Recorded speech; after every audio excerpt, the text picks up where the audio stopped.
গতকাল রাত্রিবেলা থেকে যে কি পরিমাণ মেসেজ পেয়েছি সাকিবিয়ান ভাইদের বোনদের তরফ থেকে যে দিদি আমরা স্টার সিনেপ্লেক্সে রকস্টার দেখতে পাবো তো, এই প্রশ্নের উত্তর প্রত্যেকে আমার কাছে জানতে চাইছিলে। কিন্তু আমি তোমাদেরকে কোনো সদুত্তর দিতে পারিনি, কারণ আমার কাছে কোনো অ্যান্সার ছিল না।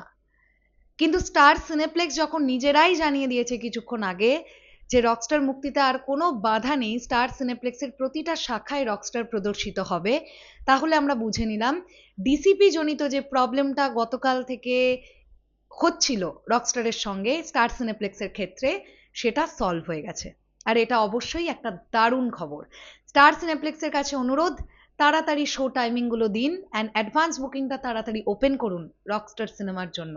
কারণ আপনারা জানেন মেগাস্টার শাকিব খানের সিনেমা মানে কত তাড়াতাড়ি টিকিট সোল্ড আউট হয়। হ্যালো আমার সাকিবিয়ান ভাইরা বোনেরা, চলে এলাম আরও একটা নতুন ভিডিও নিয়ে। আশা করছি তোমরা প্রত্যেকে খুব ভালো আছো। বিশ্বাস করো, তোমরা যতটা টেনশনে ছিলে আমিও ঠিক ততটাই টেনশনে ছিলাম। কারণ রোজার ঈদে প্রিন্সের সময় যখন স্টার সিনেপ্লেক্সে গিয়ে দেখলাম প্রিন্স নিয়ে কি প্রবলেম, একদিকে প্রডিউসার ডিরেক্টর তারা স্টার সিনেপ্লেক্সের সঙ্গে কথা বলছে, তাদের বক্তব্য অনুযায়ী ডিসিপিতে কোনো প্রবলেম ছিল না, মানে প্রডিউসার অ্যান্ড ডিরেক্টর এটা বলছিলেন। উল্টো দিকে স্টার সিনেপ্লেক্স কর্তৃপক্ষ বলছে আপনাদের ডিসিপিতে প্রবলেম আছে, সেই জন্য আমরা ক্লিয়ার সিনেমা চালাতে পারছি না। মানে একটা ক্যারাভাস্তা সিচুয়েশন আমি নিজের চোখের সামনে গিয়ে দেখে এসেছিলাম। তো আমি মনে মনে এটাই ভয় পাচ্ছিলাম যে রকস্টারের সঙ্গে যেন সেম জিনিসটা না ঘটে। কারণ ঈদের প্রথম ৩-৪ দিন যদি স্টার সিনেপ্লেক্সের মতন একটা ইম্পর্টেন্ট চেনে ছবি না চলে কতটা ব্যবসায় হ্যাম্পার হয়, সেটা স্টার সিনেপ্লেক্সও জানে। আর সর্বোপরি সিনেমার প্রডিউসার বুঝতে পারেন, কারণ স্টার সিনেপ্লেক্স থেকে কিন্তু একটা পার্সেন্টেজ প্রডিউসার পান। আর সিনেমা না চললে স্টার সিনেপ্লেক্সেরও লস, কারণ সবচাইতে বেশি চাহিদা মেগাস্টার শাকিব খানের ছবির থাকে, এটা নিয়ে তো কোনো ডাউটের জায়গা নেই।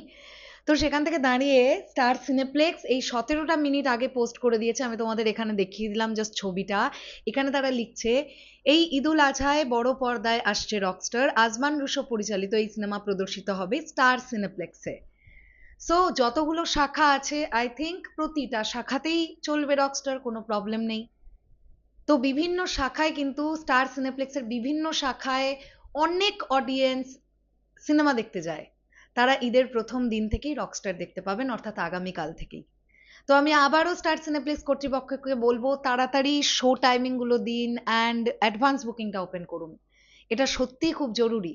কারণ ইতিমধ্যেই আমরা দেখেছি ঈদের অন্য কয়েকটা সিনেমা কিন্তু স্টার সিনেপ্লেক্সের তরফ থেকে মোস্ট প্রবাবলি তারা শোটও দিয়ে ফেলেছে, আমি শিওর নই, বাট তারা তাদের তরফ থেকে অ্যাড করছিল। যেহেতু রকস্টার একটা ডিসিপি জনিত প্রবলেম ফেস করছিল, that's why I think so একটুখানি দেরি হলো। বাট আগামীকালই রকস্টার মুক্তি, তাই যত তাড়াতাড়ি সম্ভব শো টাইমগুলো দিন প্লিজ, আর অ্যাডভান্স বুকিংটা ওপেন করুন। তো আর কোনো প্রবলেম নেই সাকিবিয়ান ভাইরা বোনেরা, আনন্দে মেতে ওঠো। স্টার সিনেপ্লেক্সের প্রতিটা শাখায় আগামীকাল থেকেই শুরু হচ্ছে রকস্টারের জার্নি। শেষ করলাম ভিডিওটা, আসছি আবার খুব শিগগিরই, তাহলে এখনের জন্যে টাটা।